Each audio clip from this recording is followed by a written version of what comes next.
Salut la machine et j'espère que tu es au top. Dans cette vidéo, on va faire un exercice qui va reprendre tout le cours du travail et de l'énergie. Alors c'est vraiment un exercice type que tu peux avoir soit à l'interro, soit même, pourquoi pas, le jour du bac. Alors j'espère que tu es chaud. Allez, on est parti.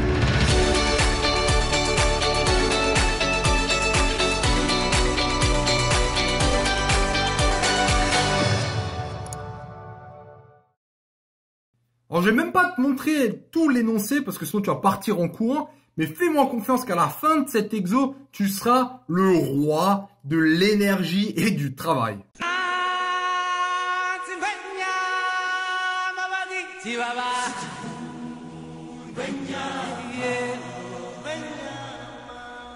Commençons tranquillement. On considère une charge Q égale à 2 fois à celle d'un électron. Un électron, c'est chargé comment? Négativement, ok. Et d'une certaine masse.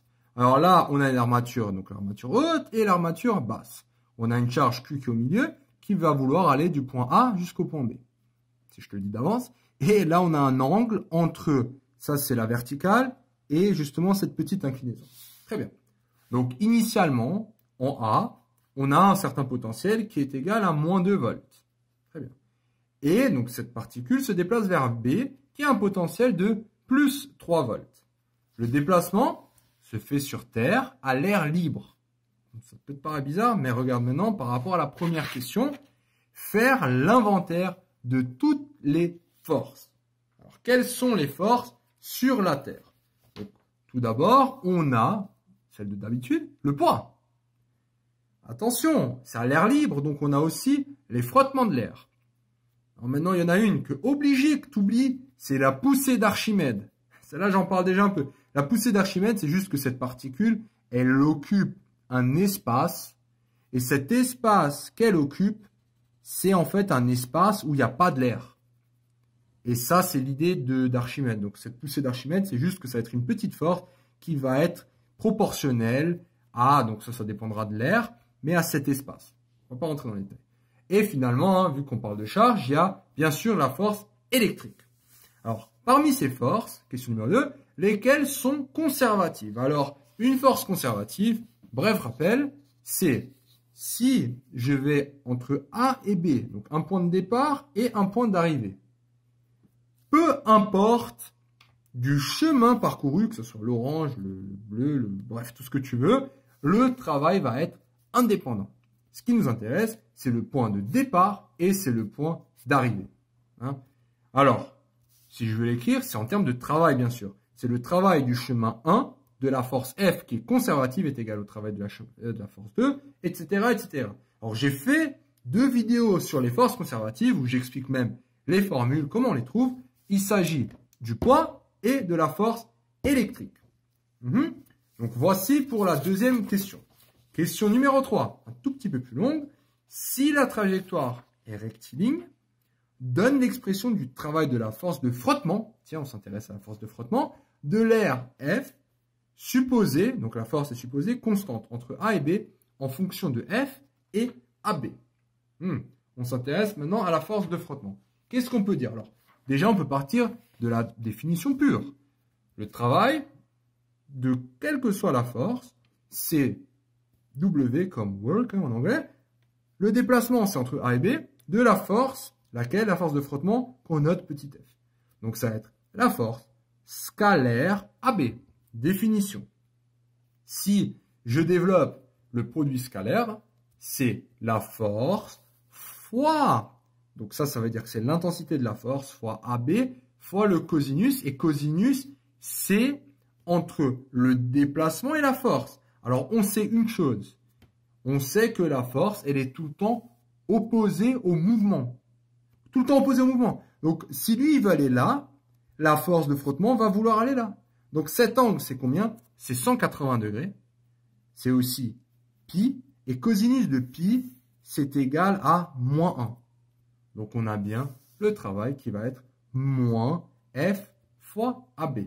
Au cas où, force de frottement, j'ai aussi fait une petite vidéo là-dessus, si tu as envie de voir un peu plus en détail. Donc, on passe à la question 4. Donc, on a déjà fini la première rangée de questions, tranquillement. À présent, il règne un vide. Il il règne le vide. Ça veut dire qu'il n'y a plus toutes ces forces liées à l'air. Question numéro 20. Quel est le signe de la charge électrique de l'armature haute? Bonne question. Donc, question numéro 4. Donc là, on a l'armature haute. Et on nous demande, quel est le signe de cette armature? Est-ce que c'est positif? Est-ce que c'est négatif? À ton avis, c'est quoi? Alors, il y a un moyen de savoir, qui est le suivant. Cette particule, elle se déplace de quoi vers quoi? Elle se déplace de A vers B. Hein, c'est ce qu'on dit dans l'énoncé. Hein. La particule se déplace de A vers B. Donc, quel est le signe de la particule? La particule, c'est un électron. On sait ça. Donc, si la particule, c'est un électron, elle est chargée comment? Elle est chargée négativement.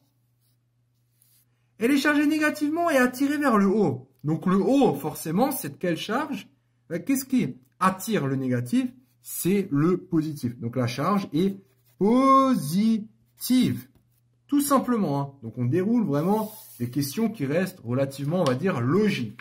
On passe à la question, soit à la question 5. On y est déjà, tiens.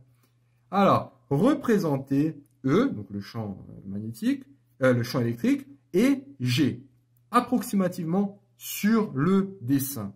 À quoi ça ressemble? Alors, on va prendre ce dessin, et maintenant, il faut représenter E, et il faut représenter G.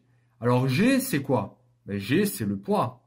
Donc, le poids, déjà, on sait très simplement qu'il va être appliqué à la particule, et il va aller vers le bas.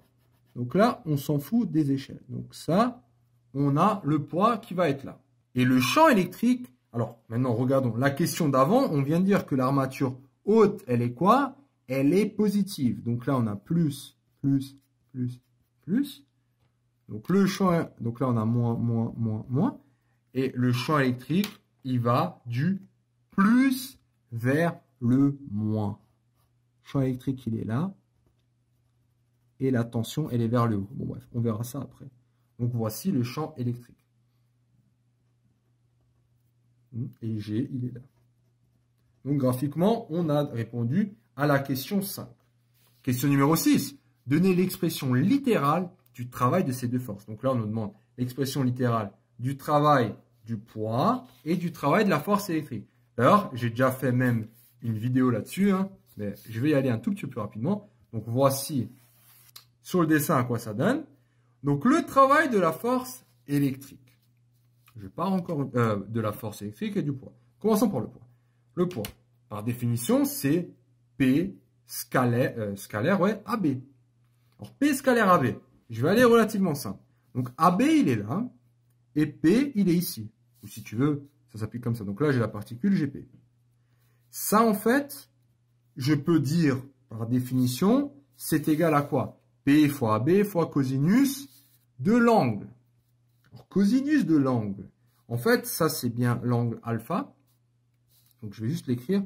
C'est P fois AB fois cosinus de alpha. Ok, nickel.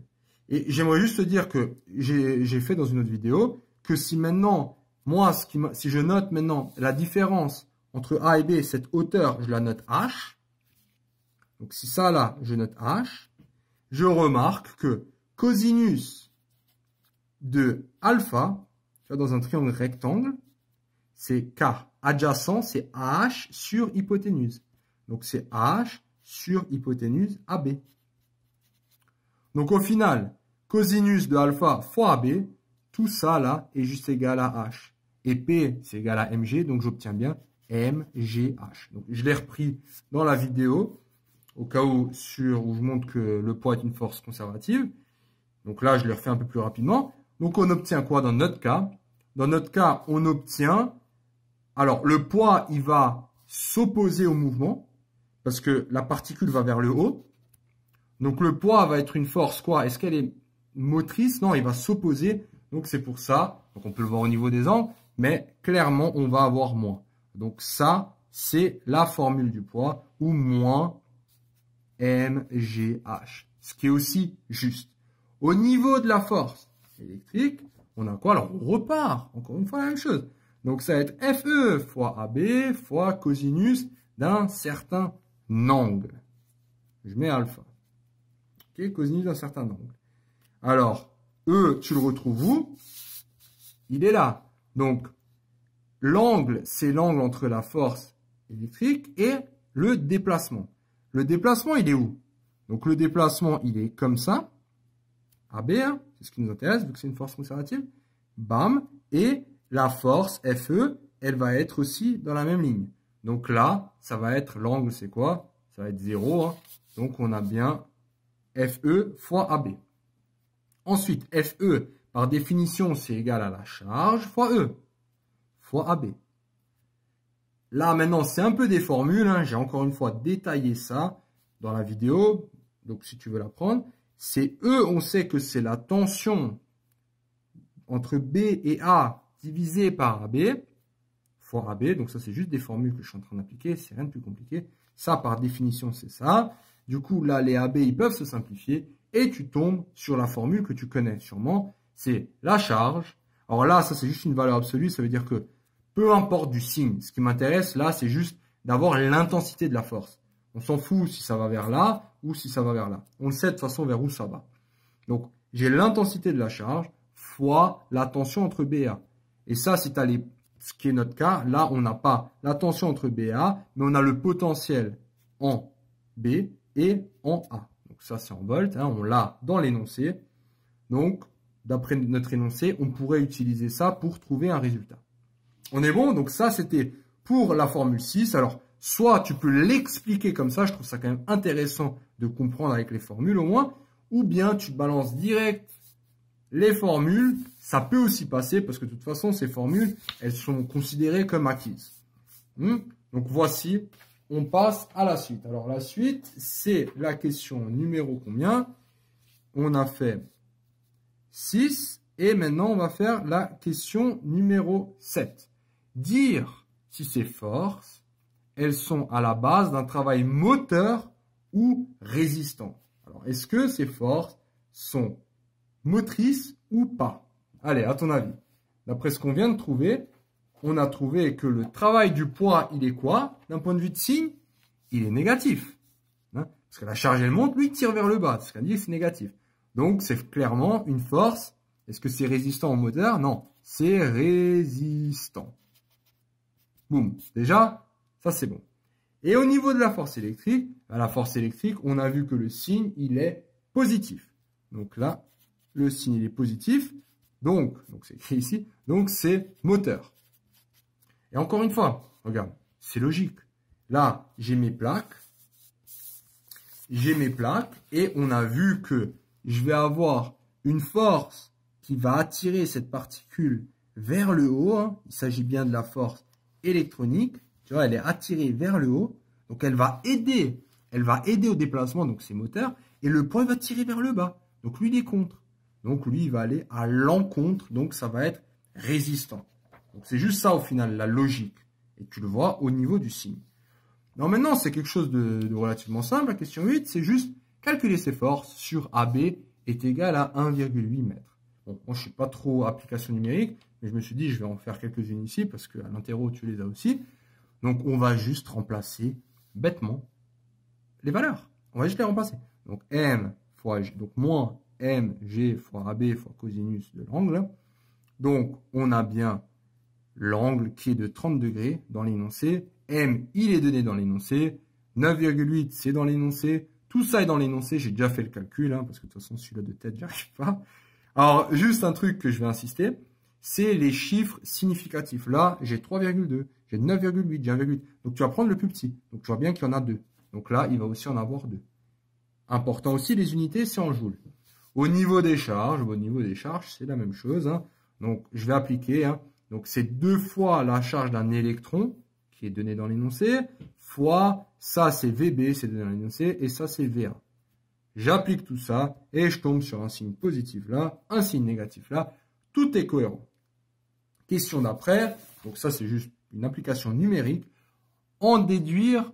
Alors, on est bon. Ah oui, je peux juste faire un petit parallèle. C'est que là, on est dans les charges. Et est-ce que la force du poids, elle est significative dans le monde des charges? Alors, je prends ces deux travaux, et je les divise. Donc, j'ai la force électrique que je divise par le poids. Et j'obtiens en fait une différence. Hein, donc, si je fais le rapport, hein, donc pour savoir combien de fois je peux mettre ce travail dans ce travail, le travail du poids dans le travail de la force électrique, si je fais ce rapport, j'obtiens 3,3 fois 10 puissance 7. Bref, c'est un truc gigantesque. Donc, clairement, le travail du poids, on peut dire une chose, c'est qu'il est insignifiant. Hein, je l'ai déjà fait dans un exercice, mais je trouve ça toujours intéressant de voir que lorsqu'on parle de charge, la force qui domine, c'est la force électrique. Donc, du coup, au niveau du travail aussi. On est bientôt à la fin. Avant-dernière question, on déduit l'expression de l'énergie. Hein. Maintenant, c'est ce qui nous intéresse. On va parler d'énergie. On y vient. On déduit l'expression de l'énergie mécanique de la particule en A, selon tout ce qui est lié à vitesse de A, Donc, l'énergie mécanique. L'énergie mécanique, définition, petit rappel, c'est l'énergie cinétique plus les énergies potentielles. Alors, ça, là, c'est ce qu'on appelle les énergies potentielles. Alors, toi, tu dis peut-être juste énergie potentielle, mais là, il y a deux potentiels. Il y a la pesanteur et la force électrique. Alors, on a dit maintenant, oh, ça suffit, hein. Lui, on le néglige, hein, pesanteur. Donc, on va se retrouver avec l'énergie cinétique plus l'énergie électrique, de potentiel électrique. Les définitions. Allez, je te rappelle, l'énergie cinétique, c'est 1/2 de mv carré, et l'énergie électrique, on vient de voir, c'est Q fois le potentiel. Donc, en A, ce qui nous intéresse, c'est en A maintenant. Donc, ça va être la vitesse en A plus QV, la charge, en A. Donc, ça, c'est l'énergie mécanique au point A. La question d'après, c'est faire la même chose en B. Donc, c'est une question, c'est cadeau. Hein. Donc, en gros, la même chose en B, c'est quoi? Ben, on va avoir la même chose, sauf qu'on va avoir la vitesse en B et on va avoir le potentiel, donc la charge, en B. On arrive à la question en déduire la vitesse VB de la particule, sachant VA. Okay? Donc là, je connais VA et je te demande quoi? Je te demande VB. Or, quelle relation lie VA et VB? Alors, la relation, vu que là, on n'a que des forces conservatives, d'accord? On a quoi? On a force électrique, hein, qui est une force potentielle. Donc, c'est conservation de l'énergie mécanique. Et ça, c'est hyper important. Ça veut dire que l'énergie mécanique en A est égale à l'énergie mécanique en B. Il y a conservation. C'est la même chose en tout point. Donc, si maintenant, ça va me donner quoi? Ça va me donner une équation. Une équation qui va me dire ça égale à ça. Bon, tu sens un peu le monstre venir, mais c'est pas grave, parce qu'on a au moins notre équation. Donc, c'est exactement ce que j'écris ici. Ça égale ça. Ça égale ça. On est parti. Notre mission, c'est d'isoler VB. Lui, on veut l'isoler. Alors, je vais déjà une fois mettre tout ce qui est vitesse à gauche et le reste à droite. Alors, suis-moi. On va y aller tranquillement. Première chose qu'on peut faire. Première chose, là. Je vais tout multiplier par 2. Donc, lui, ce 2, ça part. Ça part. Là, je vais avoir un 2. Et là, je vais avoir un 2. Première chose. Deuxième chose, je vais diviser par M. Donc, si j'enlève ce M, le M s'enlève ici. Et là, je vais avoir divisé par M. Et là, je vais avoir divisé par M. OK. Maintenant, ce que je vais faire, je vais... on peut passer ou pas, tu vois, même pas besoin en fait. Je vais garder VB au carré de ce côté. Et je vais passer tout le reste de l'autre côté. D'accord? Donc j'ai BB au carré qui va être là. Et tout le reste, je le passe de l'autre côté. Alors lui aussi, je vais le passer de l'autre côté. Plus VA au carré. Donc si je passe ça de ce côté, je vais avoir... Donc ça de ce côté, je vais avoir 2QVA moins 2QVB, le tout sur M. Et plus ce VA. D'accord? En gros, je suis juste en train d'isoler ma vitesse B. Alors, qu'est-ce que j'ai dit? Donc, j'ai plus 2VA. Alors, attention, là, j'ai le plus qui est là. Et j'ai le moins qui est là. D'accord, j'ai le plus qui est là et j'ai le moins qui est là.